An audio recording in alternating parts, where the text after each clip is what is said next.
আসসালামু আলাইকুম ওরহমতুল্লাহি ওবারাকাতুহু। মামুন এনু ম্যাথ একাডেমির পক্ষ থেকে তোমাদের শুভেচ্ছা ও অভিনন্দন। আজকে আমি তোমাদের লিনিয়ার প্রোগ্রামিং, এই যে বইটার লিনিয়ার প্রোগ্রামিং বইয়ের চ্যাপ্টার 2 দেখো, চ্যাপ্টার 2 এখানে আদর্শ আকারে প্রকাশ করো। আমি তোমাদের এই বিষয়ে 2টা বা 3টা লেকচার দিয়েছিলাম, এবারও আমি তোমাদের লেকচার দেব, তো সুন্দর করে তোমরা অঙ্কগুলো বুঝবা। তো দেখো এখানে বলেছে এক্সাম্পল 7 আমি করাবো আজকে তোমাদের জন্য। এক্সাম্পল 7, নিম্নের এলপিপি লিনিয়ার প্রোগ্রামিং প্রবলেমকে আদর্শ আকারে প্রকাশ করো। তো আদর্শ আকারে প্রকাশ করতে গেলে তোমাকে আমি বারংবার বলছি কয়েকটা রুলস তোমাকে মেনে চলতে হবে।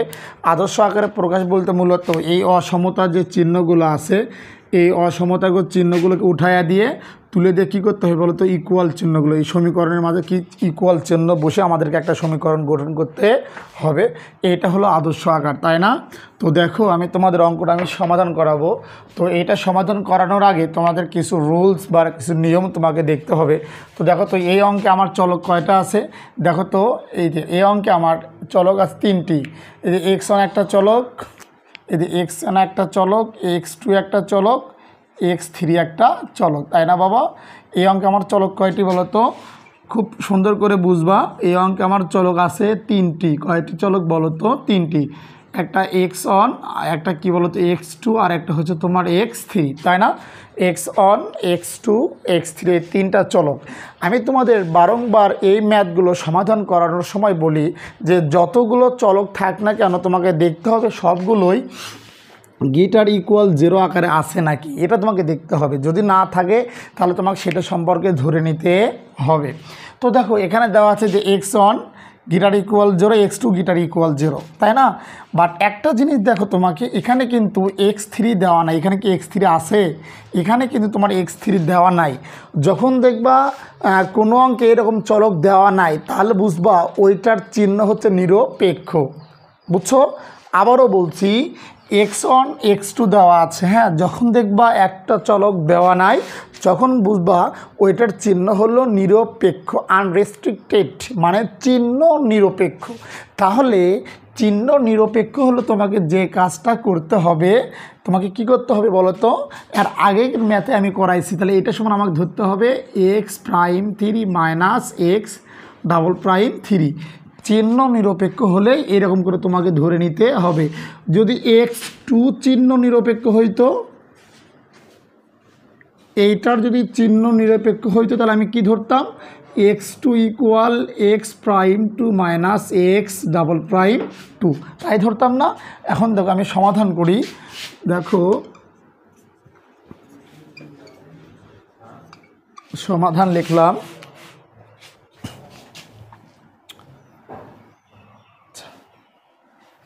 এখন দেখো তাহলে মনে করি কি বলতো, x3 যেহেতু নাই, তাহলে কি ধরবো? x3 equal x'3 minus x'3। বুঝছো? এখন একটা জিনিস দেখো তো, এই অঙ্কটা কি দেওয়া ছিল? ও এখানে মিশে দিলাম আমি। এখানে তোমাদের ছিল x1, আচ্ছা এরকম না। এখন দেখো মনে করি x3, এটা আমি ধরেছি না, কারণ x3 নাই, মানে চিহ্ন নিরপেক্ষ, এই জন্য আমি এটা ধরছি। এখন একটা জিনিস দেখো তো, এখানে কি আছে? এই যে x2 এরকম আছে না, এটা কিন্তু আছে। তাহলে আমরা কী করবো ভাই বলো তো? এখানে কিন্তু দেখো তো এই জায়গাতে এইটুকুর মধ্যে তোমরা একটু দেখো তো, এখানে কি x1 x2 আছে, তার মানে আমার সমীকরণ হচ্ছে এই 3টা। বাট এটা কেন? আমরা কিন্তু একটা যে আদর্শ আকারে প্রকাশ করার জন্য কিছু বৈশিষ্ট্য আছে, ওখানে আমরা দেখছিলাম যে xi এরকম যদি থাকে বা di থাকে, তাহলে আমরা লিখতে পারি xi' ইকুয়াল di। এটা কি বড় না? তাহলে di মাইনাস এই xiটা বাদ দিতে হবে। আবার যদি আমরা এরকম দেখি xi এর যদি বড় হয় চলকের মানটা, হ্যাঁ, আর এখানে di এটা যদি ছোটো হয়, di বলতে তোমার হচ্ছে এই পাশে যে ধ্রুবক যে মানগুলো, এটা, তাহলে এটা কী হবে বলো তো? এটা লেখা যায় তোমার হচ্ছে xi' equal xi minus di। বুঝছো? তাহলে এখন একটা জিনিস দেখো তো, এই যে মনে করি x3 ইকুয়াল আমি এটা ধরেছি না, ধরেছি কিন্তু, তাই না? তারপরে দেখো কেন ধরেছি, কারণ x3 এখানে নাই, তার মানে চিহ্ন নিরপেক্ষ। তাহলে এখন একটা জিনিস দেখো তো, এইটা x1 কিন্তু ঠিকই আছে, কিন্তু এখানে x2 কিন্তু ঠিক আছে, এখানে x2 কি ঠিক আছে না বাবা? কিন্তু এখানে কি আছে যে xi বলতে কি, ধরো xi দিয়ে এই রুলসটা তোমাকে ইউজ করতে হবে এখন। দেখো এই রুলসটা, তো xi বলতে x2, এই যে x2, তাহলে x2 এই যে বলতো লেস ইকুয়াল, এই যে লেস ইকুয়াল, এই যে ডিআই বলতে কি 3, বুঝছো? তাহলে আমি এখান থেকে কী লিখতে পারি বলো তো? এখান থেকে আমি লিখতে পারি, আমাকে x2 মান বের করতে হবে, তাহলে x'2 ইকুয়াল 3 মাইনাস x2, এই যে সূত্র, ডিআই বলতে এই যে 3 মাইনাস xi বলতে x2। তাহলে এখান থেকে যদি আমি মান বের করি, তাহলে x2 ইকুয়াল কী হবে? x2 ইকুয়াল হবে 3 মাইনাস x'2, তাই হবে না? তোমরা সুন্দর করে এইটা একটু লিখে নিবা, হ্যাঁ? তাহলে এটা একটু জানিয়ে নিবা তোমরা, আমি তোমাদের জন্য কিন্তু বুঝাইয়া দিয়েছি, হ্যাঁ? তাহলে এই পার্টটা থেকে আমার কি কার মান, এই সূত্র থেকে আমার এই x2 মানটা আমাকে বের করে নিতে হবে। এই আমি কিন্তু অলরেডি বের করে নিয়েছি, বুঝছো? এই যে দেখো, এই যে আদর্শ আকারে যে বৈশিষ্ট্য সেখানে তোমরা দেখবা। এখন একটা জিনিস দেখো তো, তাহলে কি আমি ধরবো x2 ইকুয়াল কী বলো তো? তাহলে x2 ইকুয়াল কি 3 মাইনাস x'2, যেখানে x1 x2 x'2 x'3 x'3 এটা ইকুয়াল 0। এখন দেখো এখন যে কাজটা আমরা করি, এটা ধরো এটা শর্ত 1 S1 শর্ত, এটা ধরো আমার কি S2 শর্ত, এটা ধরো আমার কি S3 শর্ত। তাই লেখো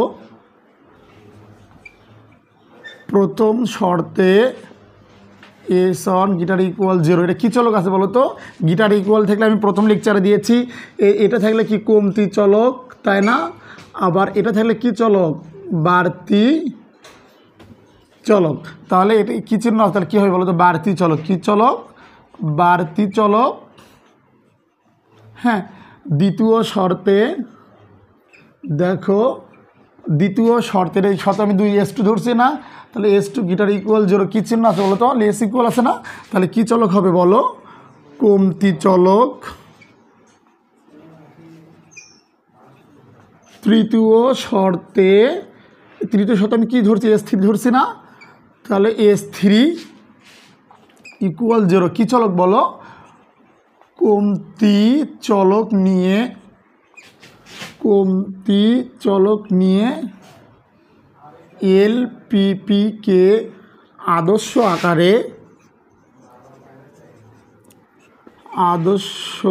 আকারে প্রকাশ করে পাই, বুঝছো? এখন প্রকাশ করি, তাহলে গরিষ্ঠকরণ। এই গরিষ্ঠকরণ মানে ইংরেজি নাম হচ্ছে কি? ম্যাক্সিমাইজ বা গরিষ্ঠকরণ, তাই না? তাহলে দেখো অঙ্কটা আমি করি, গরিষ্ঠকরণ আমি একবারই তোমাদের বুঝাই দেবো, তোমরা সুন্দর করে উঠে নেবা। গরিষ্ঠকরণ করো, তাহলে z ইকুয়াল -3x1 না? তাহলে দেখো এই যে -3x1 আমি দিলাম, এই যে -2x2। এখন একটা জিনিস দেখো তো, এই যে -2x2, তাহলে মাইনাস আমি মাইনাস দিলাম, 2 আছে 2 দিলাম। এখন এই x2 সম্পর্কে x2 থেকে আমি কী ধরে নিয়েছি বলো তো? x2 ধরে নিয়েছি কি বলো? এই যে 3 মাইনাস x2, বুঝছো? Sorry x'2। আবারও বলছি দেখো, এই যে -3x1, এই যে -3x1, এই যে -2x2। এখন এই -2x2, কারণ x2 একটা আমরা মান পাইছি, কারণ সেটা কি 3 মাইনাস x'2। এখান থেকে যদি আমরা মান বের করি, তাহলে কি হবে? গুণ করলে -6 মাইনাস মাইনাসে প্লাস 2x'2, বুঝছো? লেখো তাহলে -6 প্লাস 2x'2। হ্যাঁ, এখন একটা জিনিস দেখো তো, এটা মিশায়া দিলাম, তারপরে দেখো এখানে কী নাই বলো তো? আমাকে x3টা নাই, তুমি দিতে পারো, বা 3টা চলকের জন্য 0s1 দাও, প্লাস 0s2 দাও, প্লাস কি 0s3, বুঝছো? এইটা হলো আমার গরিষ্ঠকরণ। এরপরে দেখো শর্ত হচ্ছে, শর্তর কাজটা আমি করি। শর্তটা কি? এই যে x1 আছে, আমি x1 দিলাম, কারণ x1 সঙ্গে কি ধরি নাই, x2 আছে না? তাহলে একটা জিনিস দেখো তো, আমি একবার তোমাদের এখানে বুঝাই দিই। ধরো x1 plus x2 guitar equal 1, তাহলে একটা জিনিস দেখো তো, এই যে এক্স অন আছে, এক্স অন দিলাম প্লাস, তো এক্স টুর মান কত বলো? এক্স টুর মান হচ্ছে কি 3 মাইনাস এক্স প্রাইম 2, তাই না? Guitar equal on. এখন একটা জিনিস দেখো তো, তাহলে এখানে কি হবে? এক্স অন প্লাস 3 প্লাস মাইনাসে মাইনাস কী হবে বলো? তাহলে এক্স প্রাইম 2, তাহলে গিটার ইকুয়াল অন। হ্যাঁ, তাহলে এখানে একটা জিনিস দেখো তো, এক্স অন রাখলাম মাইনাস এক্স প্রাইম 2, এরকম এর পাশে পার করে দাও, তাই না? তাহলে কি হবে বলো তো? একটা যদি আমি এই পাশে পার করে দেই তাহলে কি হবে দেখো তো? তাহলে অন এবার কী হবে? মাইনাস, হ্যাঁ এটা কী হবে বলো তো? এর পাশে পার করে দিলে এটা কী হয়ে যাবে? -3 হয়ে যাবে, তাই না? তাহলে এখন যদি আমরা বিয়োগ করি তাহলে কি হবে? X on minus x prime 2, তারপর দেখবা হচ্ছে কি গিটার ইকুয়াল -2, বুঝছো? তাহলে দেখো এরকম আসছে না? তাহলে আমি কি করব? আমার কাজ যেটা করতে হবে, আমার কাজ হচ্ছে কি বলো তো? আমি তোমাদের একবারে বুঝা দেই। এই যে এক্স অন আছে, আমি এক্স অন দিলাম মাইনাস এক্স প্রাইম 2, তাই না? তাহলে এটার জন্য কি হবে বলো তো? এই আমরা যদি গিটার দিনকে তুলে দেই, এই যে গিটার দিনের জন্য চিহ্ন কি হয় বলো তো? মাইনাস চিহ্ন ব্যবহার করা হয়। তাহলে এই যে মাইনাস দিলাম, কোন চলকের জন্য? কোন সমীকরণে কাজ করছি? কোন সমীকরণে বলো তো? তাহলে কি এস ওয়ানে কাজ করছি। তাহলে কি S one minus S one আমি দিলাম, তখন এটা ইকুয়াল চিহ্ন হয়ে গেল। কি চিহ্ন হয়ে গেল? ইকুয়াল। এই যে -2, কি 2 হয়ে গেল বলো তো? -2, বুঝছো? তাহলে আবার বলছি, দেখো যারা বোঝনি ভালো করে দেখো। এই যে এক্স ওয়ান দিলাম মাইনাস, এই যে এক্স প্রাইম 2 এটা তুলে দিলাম, দিয়ে একটা কি মাইনাস চিহ্ন হলো, গিটার ইকুয়ালকে উঠাই দিলে মাইনাস হবে। কোন সমীকরণে কাজ করছে? S one. চলো এটা কাজ করছে না, এই জন্য এস ওয়ান উঠে দিলে কি একটা ইকুয়াল চিহ্ন আসবে, তারপরে -2। আদর্শ আকারে প্রকাশ করার নিয়ম কি বলো তো? আদর্শ আকারে প্রকাশ করার নিয়ম হচ্ছে যে, আমি এখানে উপরটুকু মিশাই দিলাম, তোমরা ভালো করে দেখবা। হ্যাঁ, তো আদর্শ আকারে প্রকাশ করার নিয়ম হচ্ছে এই যে এই ধ্রুবপদের সামনে ঋণাত্মক মান থাকা যাবে না। ওই জন্য আমি উভয় মাইনাস দ্বারা যদি গুণ করে দিই তাহলে এটা হবে কি মাইনাস এক্স অন মাইনাস মাইনাসে প্লাস এক্স প্রাইম 2, মাইনাস মাইনাসে প্লাস এস অন ইকুয়াল 2, বুঝছো? তাহলে আমি লিখি এই যে -x1 plus x prime 2 plus কি বলতো এস অন ইকুয়াল 2, বুঝছো? এটা কিন্তু গরিষ্ঠকরণ একটা হয়ে গেল। এইবারে দেখো এবার S2 কাজ করবো। হ্যাঁ, কোথাকার কাজ করবো বলো তো? S2 কাজটা আমরা করব। তাহলে x1 আছে, x1 দাও, দিয়ে দিলাম, প্লাস x2, তাই না? তাহলে প্লাস x2 দাও, আমি কী লিখবো বলো তো? এই যে আবার দ্বিতীয় লাইনের কাজটা করি, ভালো করে দেখো। x1 প্লাস x2, তারপরে কি বলো তো? Less equal 7। এখন x1 আছে, x1 দিলাম প্লাস x2-র মান কত পাইছি বলো তো? এই যে 3 মাইনাস এক্স প্রাইম 2, এটা কি 7, তাই না বাবা? তাহলে আমি লিখতে পারি কি বলো তো? এক্স অন প্লাস 3 প্লাস মাইনাসে মাইনাস এক্স প্রাইম 2, এরকম না? তাহলে দেখো তো x on minus x prime 2, হ্যাঁ 7 মাইনাস 3, তাহলে কী হবে বলো তো? X on minus x prime 2, এটা কী হবে? 4 হবে না? এখন দেখো তো, তাহলে এটাকে যদি আমি উঠায়া দেই, এই চিহ্নকে যদি আমি উঠায়া দেই তাহলে x1 আছে, x1 দিলাম মাইনাস এক্স প্রাইম 2, লেস ইকুয়ালকে তুলে দিলে কী চিহ্ন ব্যবহার করতে হবে বলো তো? প্লাস চিহ্ন। কী চিহ্ন ব্যবহার করতে হবে বলো? প্লাস চিহ্ন। এই জন্য আমি এখানে একটা প্লাস দিলাম, তারপরে কি s1 দিলাম, বুঝছো? এখন দেখো এই যে এটা দেওয়ার ফলে তখন ইকুয়াল হলো এই যে 4, বুঝছো বাবা? এই যে S1 কেন দেবো আমি? এখানে 2 নম্বর S2-র কাজ করছে না, তাহলে দিতে হবে কি S2 তখন এটা ইকুয়াল হয়ে গেল এই যে 4, বুঝছো? তাহলে আমি লিখতে পারি x1 minus x prime 2 plus কি S2 ইকুয়াল 4, বুঝছো বাবা? এইবার দেখো আমি তৃতীয় লাইনের যে কাজটা করব সেটা হলো মিশাই দিলাম, সুন্দর করে তোমরা দেখবা, যদিও ভিডিওটা একটু বড় হচ্ছে। হ্যাঁ, এই অঙ্কটা নিয়ে অনেকেই ভেজাল থেকে যায়।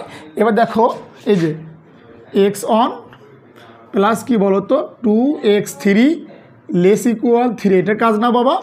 এখন একটা জিনিস দেখো তো, এই যে x1 লিখলাম প্লাস এই যে 2 আছে, 2 দাও x3, তাহলে x3 সম্পর্কে আমরা কী ধরেছি? এই যে এক্স প্রাইম 3, তাহলে x prime 3 minus x double prime 3, তাই না বাবা? ইকুয়াল এটা। তাহলে আমি যে কাজটা করব, x1 দাও তাহলে প্লাস এটা গুণ করে দাও 2x'3 প্লাস মাইনাসে -2 সাথে এটা গুণ করলে হবে 2 কী হবে বলো তো 2x'3 তাই না। এখন একটা জিনিস দেখো, এখন একটা জিনিস যে আমরা যেটা করবো সেটা হলো x1 আছে x1 দাও প্লাস এই যে 2x'3 মাইনাস 2x'3 তাই না, দেখ উঠায় দাও, এই যে লেস ইকুয়ালকে উঠায় দিলে কি এরকম দ্বিতীয় চলক না উঠে দিলে কি প্লাস চিহ্ন ব্যবহার করতে হবে, এই জন্য প্লাস দিলাম। কোন চলক থেকে তুলে দিচ্ছি S3 থেকে, আমি কি ধরছি S3 না, তাহলে কি দাও S3 = 3, বুঝছো। তাহলে লেখো তাহলে x1 plus 2x'3 minus 2x'3 plus কি বলো তো S3 = 3, বুঝছো। এই হলো তোমাদের অঙ্ক। তাহলে যেখানে লিখে দাও সব লেখো x1 x2 x3 x'2 x'3 x'3 S1 S2 S3 guitar = 0, বুঝছো। এই হলো তোমাদের অঙ্ক। সবাই ভালো থাকো, সুস্থ থাকো। মানে আমি তোমাদের আরও অঙ্ক করাবো, আমি ক্যানোনিক্যাল আরও করাবো।